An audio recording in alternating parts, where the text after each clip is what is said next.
question from Darshan Patel ji. Darshan Patel ji is asking that he's saying regulation is stressing on if not disclosed. So if disclosed, resolution plan can decide on the manner of handling the buffet transaction, like say pleadings, etc. will be taken care of by SRA and distribution 80 to 20% for SRA and FC. So he's asking for our inputs that, Certainly, yes, I think the observation is very correct if it is disclosed in the information memorandum and also to all the PRAs before the submission of the resolution plan.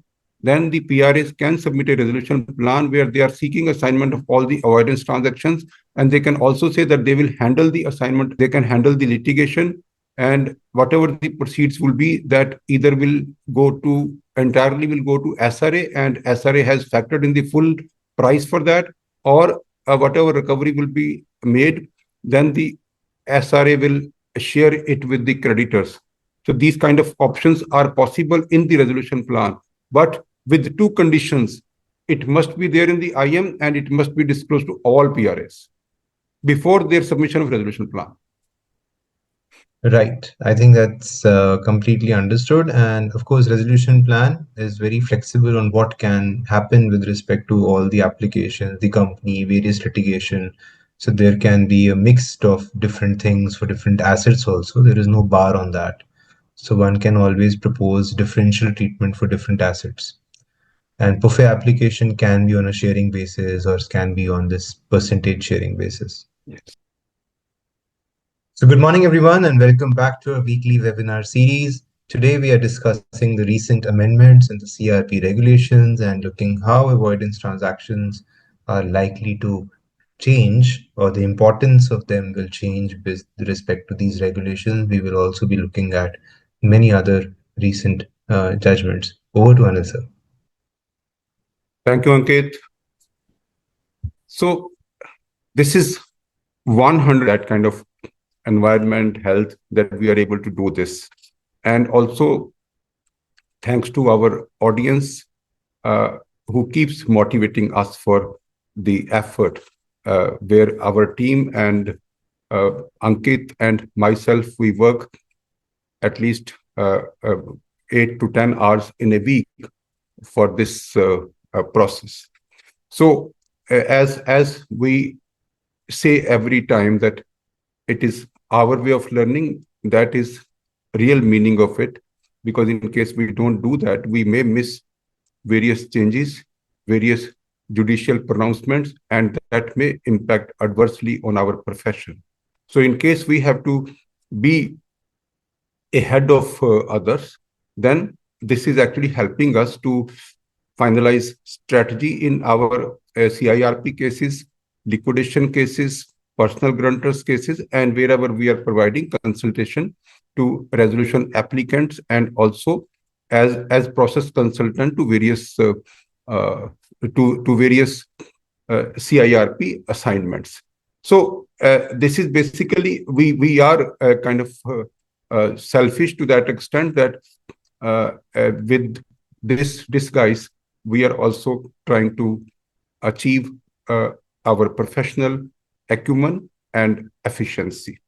So thank you very much for motivating. So 170th episode is dedicated primarily to the amendments which was announced by IBBI on 4th July 2025, and not a very large subject.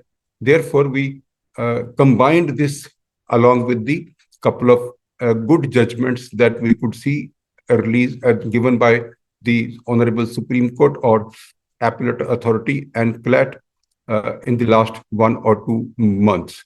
So we see, when we see this, the subject today that we would be discussing is the this is a kind of new guidelines that we have received on avoidance transactions in general, that we also called buffet transactions during CIRP, and decoding the IBBI amendment dated 4th July 2025. So we will be discussing the key changes made through this regulation, legal and practical implications of the same, and also then so then we will open the question answer, and then after that, if the time permits, we will be discussing on various judgments from Honorable Supreme Court or from NCLAT.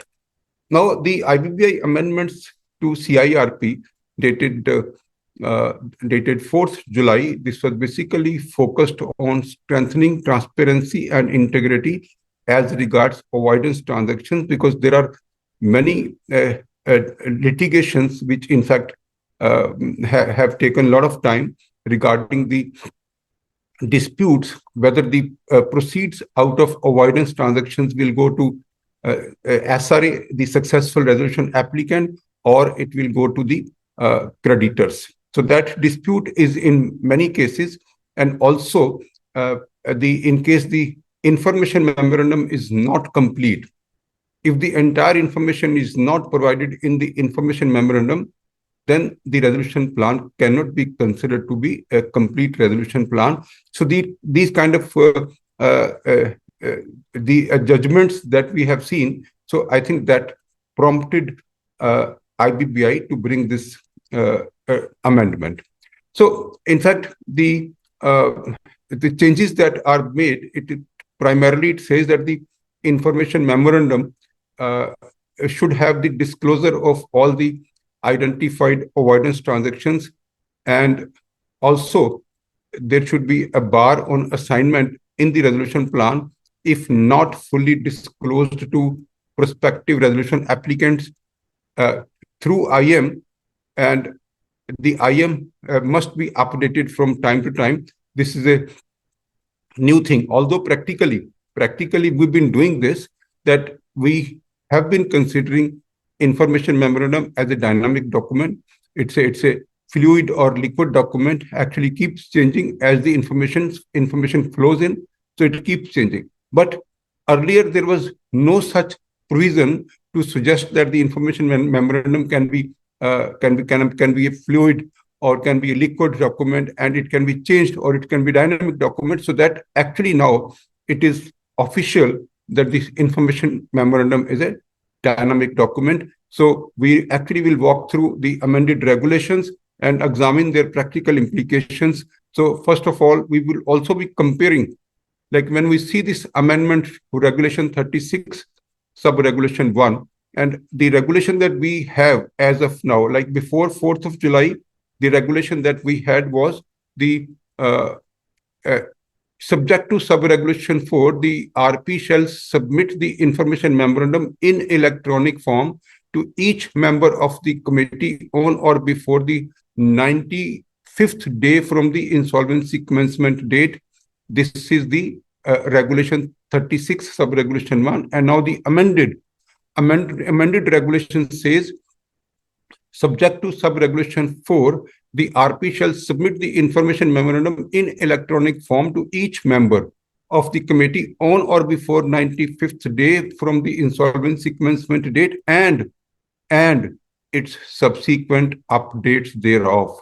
So this part, which is bold on my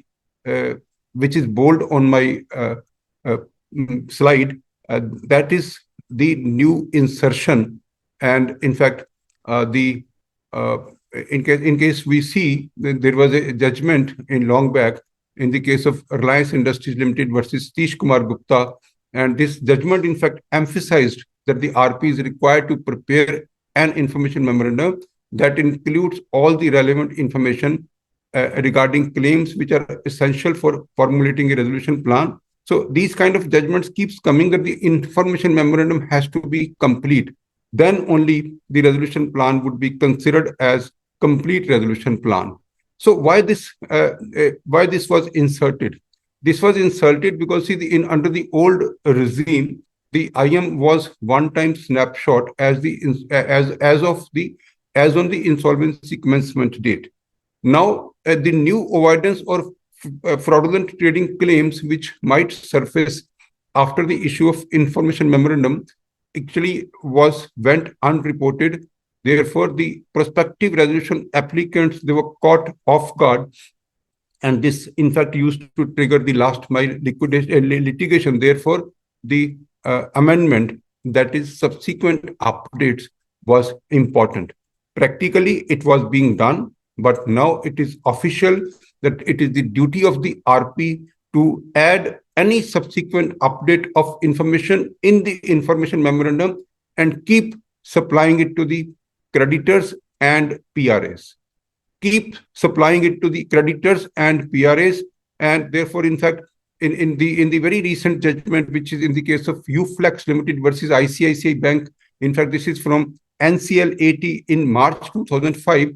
NCL80 observed that fraudulent trading allegations were not captured in IM, yet were later used to challenge the plan, highlighted the need for IM to reflect all ongoing filings before the adjudicating authority. So that, in fact, was important to be discussed. And in another judgment, in fact, I recall in the case of Puneet Kaur versus KV Developers Private Limited, it was also held that unless all liabilities of the corporate debtor are not known or included in the information memorandum, the occasion to complete the CIRP shall not arise. So the IM is important. If something is not included in IM, may it be liability or may it be asset, that actually can be a very big reason for the litigation. Now, like when we see that there is another amendment that is in Regulation 36, Sub-Regulation 2, and in fact the Clause H. Now, presently, the Sub-Regulation 2 says the IM shall highlight the key selling proposition and contain all relevant information which serves as a comprehensive document conveying significant information about the corporate debtor, including its operations, financial statements to PRA, and shall contain the following details. There are many details, but when we quickly go to Clause H, it is mentioned in Clause H, details of all material litigation and ongoing investigations or proceedings initiated by government and statutory authorities. One interpretation can be that when we are saying details of all material litigation, that also will include the litigation on account of avoidance transaction. But this does not cover that if the avoidance transactions are found, but the application, the litigation has not yet started, so that may even we can miss that. So therefore, now the law is very clear that by inserting a clause named as HA after the clause H, now the clause says that the information memorandum shall include details of all identified avoidance transactions, if any. Under Chapter 3, now the Chapter 3 is basically deals with the Section 43, Section 45, 49, and 50, because that is the part of Chapter 3, that is Chapter 3 of Part 2. Then comes the Section 66, which is fraudulent or wrongful trading, but that is covered under Chapter 6 of the Part 2. Everything is covered in Part 2, but Chapter 3 is consisting of Section 43, 45, 49, and 50, and Chapter 6 is now about Section 66, Subsection 1, 66, Subsection 2, and subsequent filings before adjudicating authority as referred under Sub-Regulation 3A of Regulation 35A. So this is the amendment. Now, this amendment says that the information memorandum should have the details of all identified avoidance transactions. All identified avoidance transactions. And in case we try to see the rationale behind this. Now, the rationale behind this amendment is that so far there are 1,396 avoidance transaction application as per the data which is available with IBBI. And there are about 3,85,000 crores of claims in the avoidance transactions. This figure is as on 31st of March 2025. However, only 7,931 crore has been recovered and it has been clawed back to the creditors. But this 7,931 is the total amount of orders that we have received. because see, as far as this execution of such orders are concerned, recovery out of because of these orders are concerned, that is still something which is not seen by many. Again, maybe something figure which is substantially lower than this. In fact, in December 2024, the Honorable NCL80 in the case of Phoenix ARC versus Siva Industries and Holdings quashed a resolution plan for failing to disclose material avoidance claims in the IM, holding that the non-disclosure undermines the COC's commercial wisdom.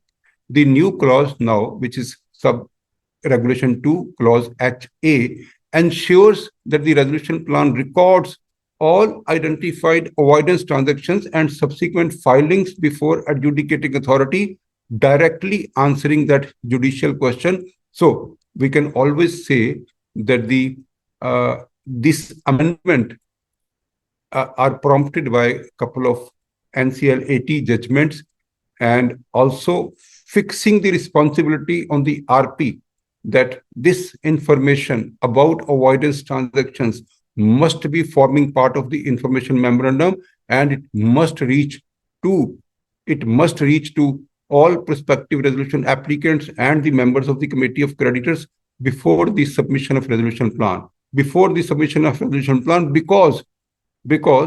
then only these hidden transactions will be tackled proactively, and if there is any possibility of recovery, that will be factored in the amount offered in the resolution plan. That will actually maximize the recovery for the creditors, maximization of value, and also making sure that this avoidance transactions proceeds are not assigned to successful resolution applicants only because of an error, only because somebody has not seen it, only because somebody was not active, and the amount actually goes to the successful resolution applicant, which can be even more than the amount paid for the resolution plan. Now, the other part which is important is in this amendment, Regulation 38. Regulation 38, in fact, talks about the mandatory contents of the resolution plan. Now, in this, there is an additional clause that they have inserted, 2A, clause 2A, which reads that the resolution plan shall not provide for assignment of any avoidable transaction under Chapter 3 or fraudulent or wrongful transaction. As I said, the avoidance transaction means Section 43, 45, 49, 50, and 66, all taken together, shall not provide for the assignment. The resolution plan shall not provide for the assignment of avoidance transaction. See, unless disclosed in the information memorandum and intimate to all prospective resolution applicants under Regulation 3A of Section 3.5 before the last date of submission of the resolution plans. Now, there is a proviso, provided that this sub-regulation shall not apply to any resolution plan that has been submitted to the NCLT under subsection 6 of Section 30 on or before the date of commencement of this amendment, which is 4th July 2025. Any resolution plan which has already been submitted, this regulation will not be applicable on that. So so it actually prohibits resolution plans from assigning avoidance transactions unless they are disclosed in the memorandum and also they were intimated to PRAs. So this is what exactly this insertion of clause 2 capital A in Regulation 38 it means. Regulation 38, in fact, deals with the mandatory contents of the resolution plan. Now, let us discuss the rationale for this inserting clause 2A. One, that to prevent concealed liabilities. Referring to the observations of Apex Court in Piramal Capital and Housing Finance Limited versus 63 Moons Technology Limited, wherein the court directed that funds recovered from avoidance transactions must benefit all creditors rather than being appropriated solely by the successful resolution applicant. This created uncertainty for uninformed stakeholders. So that's something which is important because it actually prevents concealed assets and liabilities. Then to resolve conflicting precedents, as we said in the earlier, even NCLT decisions such as Tata Steel, BSL Limited versus Venus Recruiter, where it was held that the amount that is made available after transactions are avoided cannot go to the kitty of the resolution applicant. So also this by mandating upfront disclosure, all bidders assess identical risk and profit, protecting like dissenting creditors from being sidelined by these secret claims.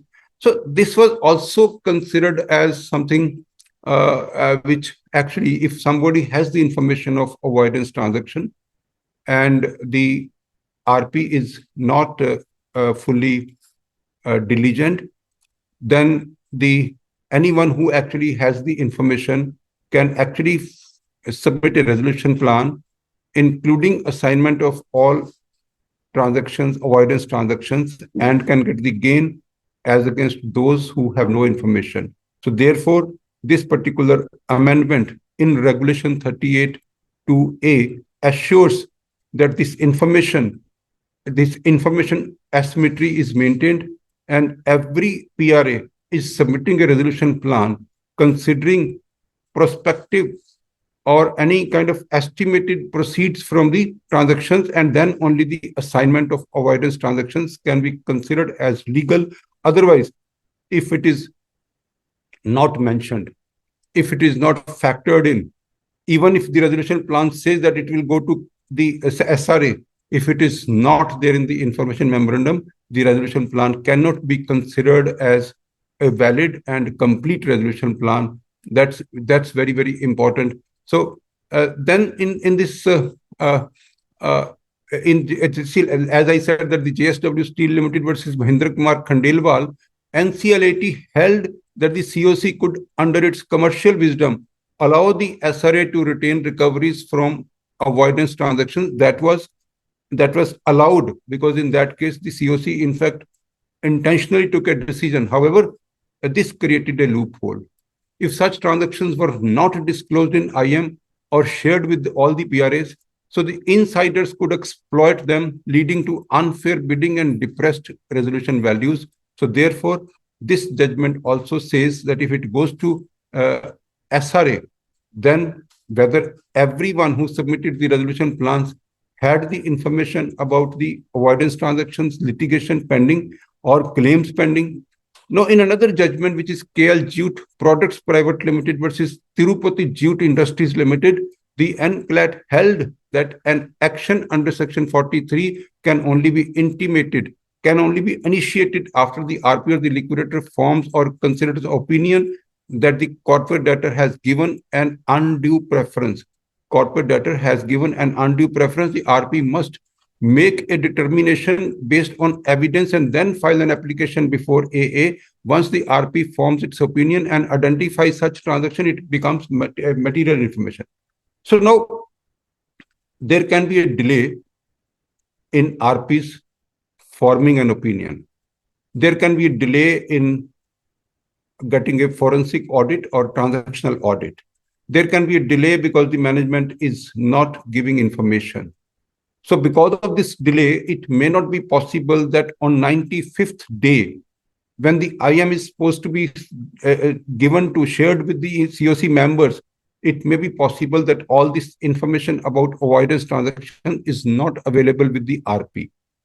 In the law, there was no provision that the information memorandum once given can be changed, and it can be a fluid document, it can be a dynamic document. It was not clear.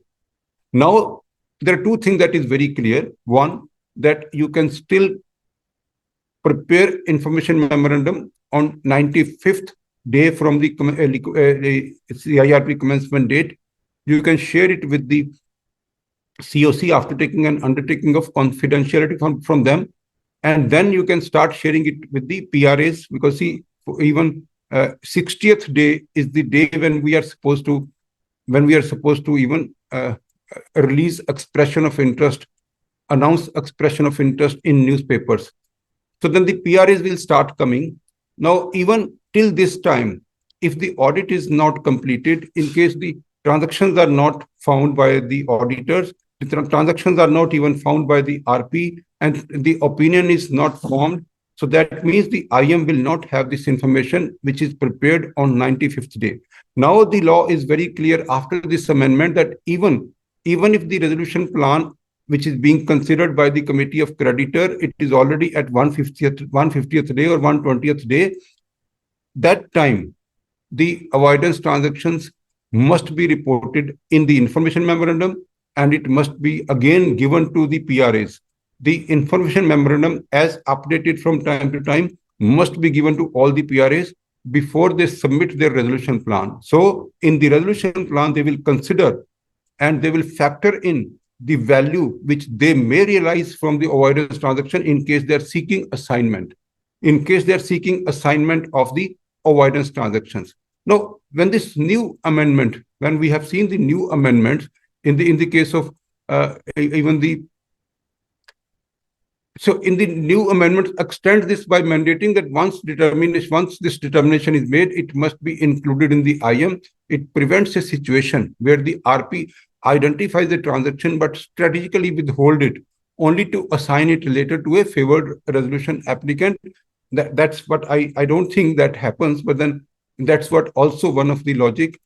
Now, even the IBBI has released a press released on 8th of July, and whatever I am saying, this also corroborates with the press release of IBBI, where the enhanced disclosure in IM is also kind of explained. The RP shall mandatorily include in the IM the details of all identified avoidance transactions or fraudulent or wrongful trading transactions. Further, the RP is required to keep the IM updated and provide the same to the COC periodically and also to PRAs before submission of their resolution plan. Treatment of disclosed transactions in the resolution plan. The resolution plan shall not provide for assignment of any avoidance transaction or fraudulent or wrongful trading transactions unless it was disclosed in IM, it was intimated to all the PRAs before the last date for submission of resolution plans. And this is what, in fact, was the amendment. So, Ankit, as of this moment, we can take some of the questions in case it is coming, because we are over with the amendments. We have done with the amendments, and now we can only talk about some judgments which actually are good and released in the last 1 or 2 months. Yes, Ankit. So we have a question from Darshan Patel ji. Darshan Patel ji is asking that he's saying regulation is stressing on if not disclosed. So if disclosed, resolution plan can decide on the manner of handling the buffet transaction, like say pleadings, etc., will be taken care of by SRA and distribution 80 to 20% for SRA and FC. So he's asking for our inputs that, Certainly, yes, I think the observation is very correct. If it is disclosed in the information memorandum and also to all the PRAs before the submission of the resolution plan, then the PRAs can submit a resolution plan where they are seeking assignment of all the avoidance transactions, and they can also say that they will handle the assignment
the resolution plans can be submitted, one original and one final.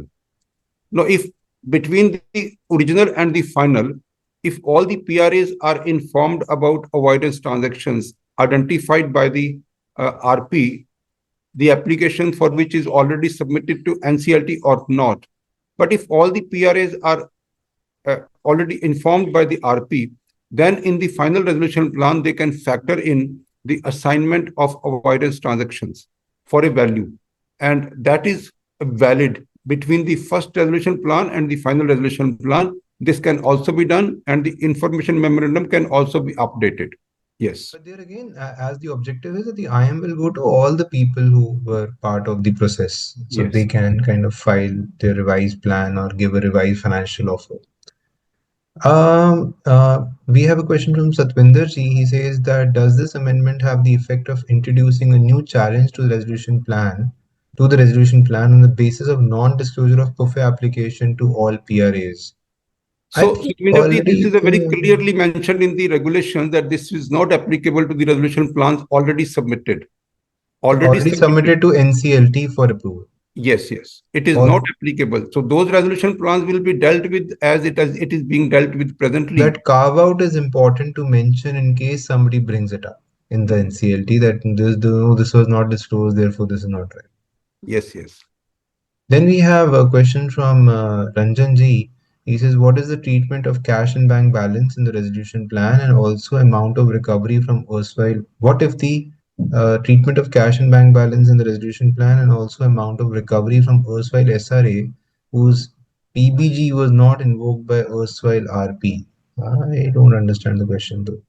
No, I think I can understand one part. Like if there are some cash and bank balances with the CD, what is the treatment? So, Ranjanji, it all depends upon how we structure the expression of interest document. We can exclude some of the items. Like in fact, day before yesterday only, I actually prepared one expression of interest where I said that the resolution plan is not invited for the cash and bank balances, which is presently with the CD or which may be at the time of handover, because this is a going concern and the company is making some profit. Secondly, we we also said that this avoidance transaction will not be the part of the resolution plan.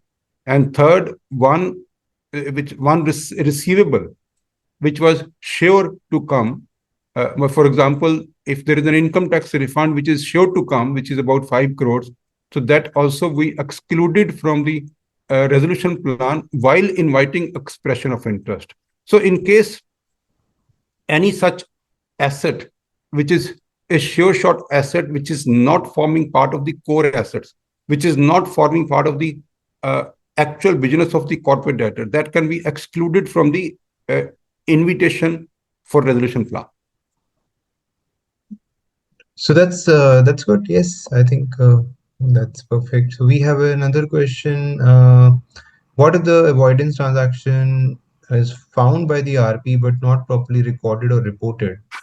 So I think that's a duty that RP has to function. The COC has to make sure that the RP does that. If the RP has done or recorded some transactions and he has not put it in the IM, and there are records which suggest that yes, there was a transaction. Let's say there's a transaction audit report which says that there was a transaction and the RP has not filed an avoidance application, then that would again be something that will be difficult for the RP to address. So in this case, Ankit, what will happen? I only can understand that I'm not saying that the RP is not interested in reporting this transaction. I'm only saying that there is a delay in reporting this transaction. RP has now known, but application has not been filed so far because relevant documents are being collected. I'm assuming this. So in this case, that means if the resolution plans are received and all these avoidance transactions are not mentioned in IM, it is not communicated, it is not conveyed, it is not informed to all the PRAs, then there can be no possibility of assigning these avoidance transactions proceeds in the resolution plan. That is what is the amendment. So then those transactions will simply kind of get lost. then those They will. transactions will There is be no excluded. process of. There is no No, process to adjudicate on them or get them back for the no, company. not like this. See, there is still a chance to adjudicate. While the resolution plan will not have any provisions to assign those avoidance transactions, the RP can still file an application. And then in that case, there are various judgments which says that if any proceeds come, then which is not part of the resolution plan will go to But then he creditor. can do that only while he is an RP. See, while he's an RP, yes, of course. He But while cannot the do it as a application, chairman of an IMC. He cannot do it in any other capacity. so one is that like once the resolution plan is submitted to adjudicating authority for approval and it is not yet approved, it can be the RP can still file the avoidance transactions application. So in case the RP And is not acting on the PUFE application and he has evidence, let's say he has a forensic audit report from the banks which talks about some transactions, or he himself has a transaction audit report, then the creditors have to push him to go for the or get the yes, application ready. yes. Even They can liquidator can also even, file. yeah, liquid, but of course, in a resolution plan process, liquidation will never come in. Yeah. So this is all about the amendments. Can we move to some of the judgments which has come, or there are questions on it? I saw a raised hand, although I don't see that now. I think we can move forward. So we actually can now go back to the. Okay, so we can see we actually have a Supreme Court judgment which is as recent as 24th of June 2025. It is in the case of ILD Owners Welfare Association versus ALM Infotech City Private Limited. This is on 24th of June 2025, given by Mr. Justice Ujjal Buan and Mr. Justice K. Vinod Chandran. And this is the case where the ALM Infotech City Private Limited, a real estate developer, launched a project which is ILD Trade Center at Gurgaon and obtained an occupancy certificate in 2010 and completion certificate in 2016. Then the possession was given to unit holders pursuant to builder buyer agreement, and they took possession, and the conveyance deeds were executed in 2015 onwards. See, normally in whenever these builder buyer agreements are executed, there is also a requirement of interest-free maintenance security, which mostly the homeowners or allottees give to the builder. This is also as per the clause 26 of the conveyance deed. It mandated that all the unit holders or all the allottees will deposit something which is 100 rupees per square feet of the interest-free maintenance security deposit. So thereafter, the total maintenance of the project was taken over by ILD Owners Welfare. With this judgment from Supreme Court, where it was in fact the interest-free maintenance security-based applications under Section 7 of the IBC, and then in fact the adjudicating authority, in fact, rejected that application which was filed under Section 7, saying that the interest-free maintenance security does not qualify as a financial debt under Section 5, subsection 8 of IBC, and therefore an appeal was filed by this association of allottees before NCLAT, and the question of law was framed as whether the interest-free maintenance security collected by the corporate debtor builder from unit holders constitute a financial debt under Section 5, subsection 8, clause F of the IBC.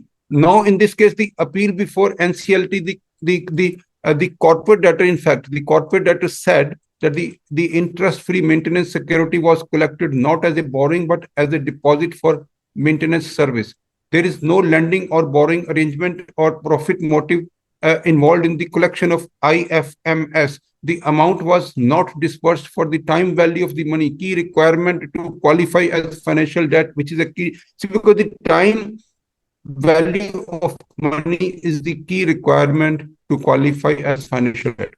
The IFMS, if at all refundable, would be advance for services, would be akin to advance for services and may fall within operational debt but not financial debt. And then the corporate debtor said this is the let me see yes, and then this NCL80, in fact, NCL80 said something is missing in this PPT, but then I can say, so the NCLAT said that this IFMS is not qualify for the financial debt under IBC, as it is not covered in section 5 subsection 8. So therefore it is not a financial debt. And then the section 7, the appeal was dismissed, and then the this association, in fact, again appealed before Honorable Supreme Court. So Honorable Supreme Court, in fact, saw all the facts and the legal interpretation made by NCL80 and dismissed the appeal. So therefore, it is finalized now by Honorable Supreme Court that interest-free maintenance security cannot be considered as financial debt, and application under section 7 cannot be admitted against the builder for claiming the interest-free maintenance security.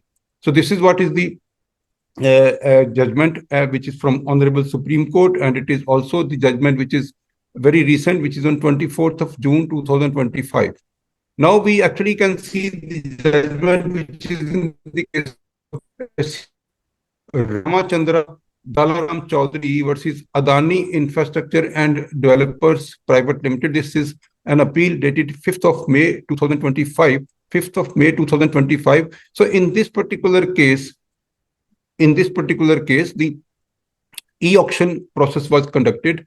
This was conducted to sell a piece of land, and it was offered. 325 crores were offered, and 20 crores were in fact paid upfront. Now the bidder was declared successful, but raised some concerns, including a request for waiver of interest. So therefore, the adjudicating authority NCLT ordered the bidder to pay the remaining 255 crore, but did not decide the interest waiver issue at that stage. So the bidder, in fact, said that there are some difficulties about this land, legal difficulties, some clearances difficulties. So therefore, the bidder didn't pay the balance amount. And for that reason, they were struggling legally. But therefore, the adjudicating authority allowed that even if you cross that 90-day period, you can still make that payment, 255, which is the remaining payment. But adjudicating authority did not decide on the interest part, and it's a case of liquidation. Then the bidder, in fact, made an application challenging the issue that the honorable, the adjudicating authority, in fact, allowed the application partly. So this, they exonerated the bidder from paying interest on the balance amount, directed that the EMD should not be forfeited, and reject the relief like removal of encroachment. Because see, this was a case where some encroachment was there. So therefore, the adjudicating authority said that this encroachment is not my jurisdiction. The EMD should not be forfeited, and all that decisions were taken. And it actually, the appeal was filed before the NCL80. Now the liquidator filed an appeal saying that the appeal was in fact e-filed. So this is the issue where again the timelines for filing the appeal before NCL80 is actually becoming very, very sacrosanct. But the appeal was e-filed on 3rd of August 2024 within the limitation period. However, the physical filing was delayed. And then the defects were notified by the registry on somewhere on 12th of August 24 and to be cured by 19th. So the defect curing, in fact, the defects were ultimately cured after 115 days, that is on 10th of December 2024. Now, in fact, NCLAT, see, when it went to NCLAT, the applicant said that this delay was unintentional, because this was the delay from on part of the liquidator. The delay was not intentional; it was caused by inadvertent lapses. Both the applicant and their counsel are based in Ahmedabad, while filing was to be done in Delhi. Then the liquidator also said that some documents were misplaced. Physical filing was delayed due to misplacement of documents, including certified copy of the impugned order, and that was done by a Delhi-based clerk. because see, the lawyer is in Ahmedabad. Then some delay also caused due to translation of vernacular documents and alleged email delivery failure regarding the defect list. Now, the NCL80 in fact decided that geographical distance excuse is rejected. Like if, in case somebody says that I was located at Ahmedabad, so the geographical distance between Ahmedabad and Delhi was held to be a flimsy excuse, especially in the modern age of digital communication. The delay reflects a casual and non-serious approach by the liquidator. Refiling standards agreed that the delay in refiling deserves more liberal treatment than delay in filing. However, sufficient cause must still be shown and timeliness is crucial in IBC. Therefore, the liquidator's conduct failed the standard of diligence expected under the IBC, and final ruling that the delay of 115 in refiling is not condoned. In refiling. Now, this is a case which is not for the filing of the appeal. This is a case after filing the appeal on time, the objections, the defects were not cured for 105 days, which was supposed to be done in 1 week. This is where this particular judgment is important, because see, so far we have seen the judgments which are for 30 plus 15 days, and there has not been any relaxation from NCL80 and from Supreme Court. Now, in this case, this is not a case of 30 plus 15 days. It is a case of when the defects were supposed to be cured within that 7 days time, which was given by the registrar, and the defects were in fact cleared in 115 days. And therefore, this question of law, whether NCL80 erred in refusing to condone the delay in refiling the appeal, especially when the delay was allegedly due to administrative lapses by the appellate's clerk and counsel. So this matter now actually went to Honorable Court, and the Supreme Court that the liquidator then approached Supreme Court. Then the apex court observed that the appeal was initially filed within allowable time plus the grace period, which is 30 plus 15. Delay in refiling was largely due to lawyers and clerks' mistake, not the party itself. The issue, like interest waiver, was important and could affect the creditor's return. The final decision of the court was justice on merits. Justice is better served by deciding the case on merits rather than technical defaults. The Supreme Court quoted that the courts treat delay caused by lawyers more leniently than delay caused by the parties. The excuse about Delhi-Ahmedabad distance was weak but not dishonest. No intent to mislead. There was no intent to mislead the court. So unclean hand argument was also rejected. Final decision, in the interest of justice, the delay in refiling should be condoned. NCL80 dismissal order was set aside and NCL80 was directed to hear the appeal on merits. But this case should not be considered as something which is a clear precedence can be applied in all the cases, because there are many evidences that in fact was seen by the Honorable Supreme Court, and also in the interest of justice, this was actually condoned. But all RPs and liquidators or all litigants, they should actually consider that even if the filing has been done on time, but if there is a limitation, and the limitation may be applied to even the refiling. Limitation may even apply to the refiling. The Honorable Supreme Court has not said that this limitation is not applicable to refiling, but in fact, they also had to condone it based on the facts. So this is what is the judgment. Ankit, any comments which is coming from the audience or from you? So one question from Manmohan Jindal ji, he says then member may file again as operational debtor. I think he just I think it depends, like whether whether that was permitted by the court or not. But yes, that was only argued by the corporate debtor. It was a corporate debtor that at the most it can be considered as an operational debt, and then it is not yet held that it will be considered as an operational debt. That was a part of the argument from the corporate debtor, that at most it can be considered as. But I feel, yes, this association, that ILD association will take a chance in filing an application under Section 9 because Section 7 has failed from by the Supreme Court. Right. We can move forward. Again, there is a judgment which is very recent, like 8th of July 2025 from NCL80 from Honorable Justice Ashok Bhushan and the technical member Mr. Varun Mitra and also technical member Arun Baroka. Now, in this judgment, it is a CIRP of TOPS Group Services and Solutions Limited, which is commenced in 2021 under Section 7. Application was filed by Punjab National Bank. The claim was also filed for about 38 crores. Indian Bank filed a claim, and during CIRP, the income tax refund of 4.65 crore was received in the bank account of Indian Bank of the company.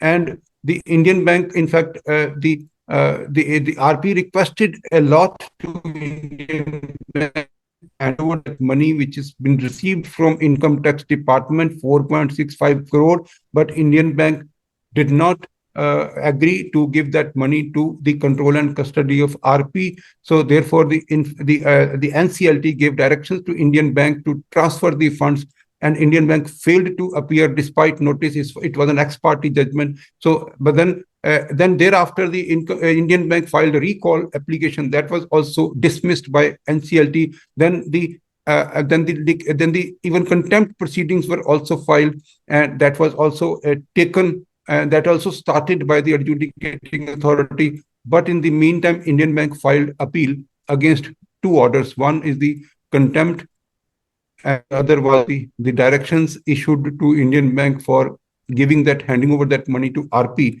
And let us see now what NCL 80 says.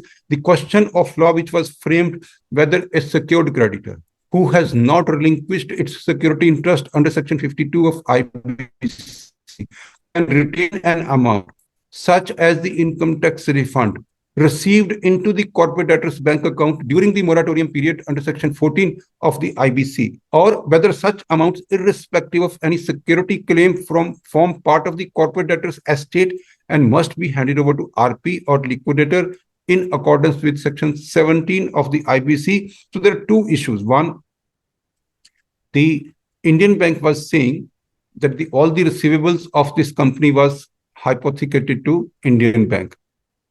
They were also claiming that the income tax refund is part of the receivables. They were also saying that the income tax refund also amounts to hypothecated to Indian Bank. They were saying that if there is any recovery which is received from any asset which is mortgaged or hypothecated to bank, if there is any recovery, the bank will have a right to retain that, and it is not supposed to be handed over to RP. This was the total arguments by the Indian Bank. So the Indian Bank was saying security interest claim because they said it is security.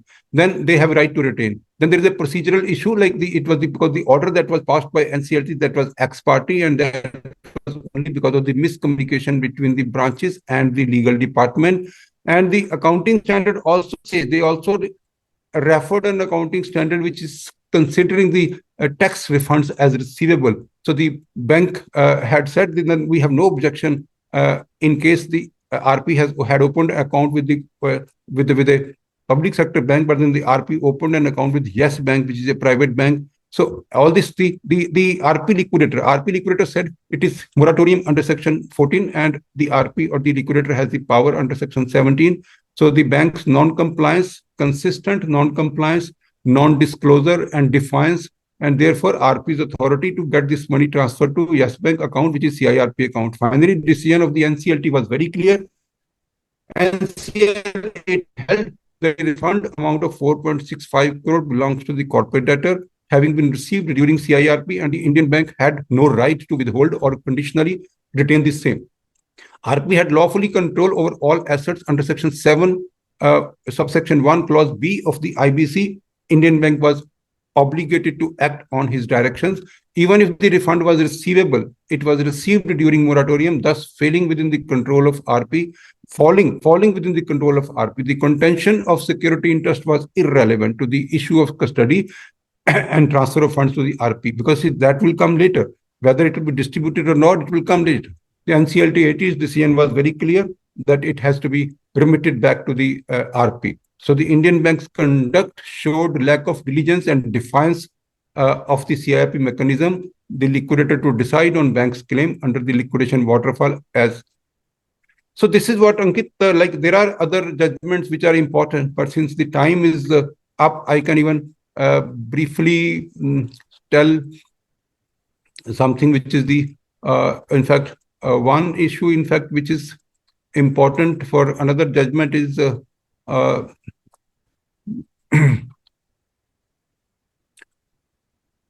so one issue is that, like, when this relinquishment is not done in a liquidation process, relinquishment is not done in favor of the liquidator, and the asset is sold under SURFACE, and the liquidator claimed that the workman due that creditor who has not relinquished the security interest in favor of liquidation estate, workman dues has to be shared, and it has to be given to the liquidator their share. Secondly, the liquidation fee, that also the liquidation cost. However, this particular liquidation was older liquidation. It was a liquidation case which was actually it started before Regulation 21A. But after the Regulation 21A was inserted in liquidation, the CIRP cost and the liquidation cost both are supposed to be paid by that financial creditor who is not relinquishing the security interest in favor of the liquidation estate. That's very, very clear in this case also. And the so in this, I think we have to just kind of conclude. The time is up. Otherwise, one issue, there are a couple of other judgments we may take up in the next episode. Yes, Ankit. I think good. So I think we can close the session now, and we can then take the remaining judgments later. So thank you, everyone. Thank you so much for joining us this week as well, and encouraging us to take forward this process of meeting you every week. Thank you. Thank you, everyone. Thank you. Thank you, everyone.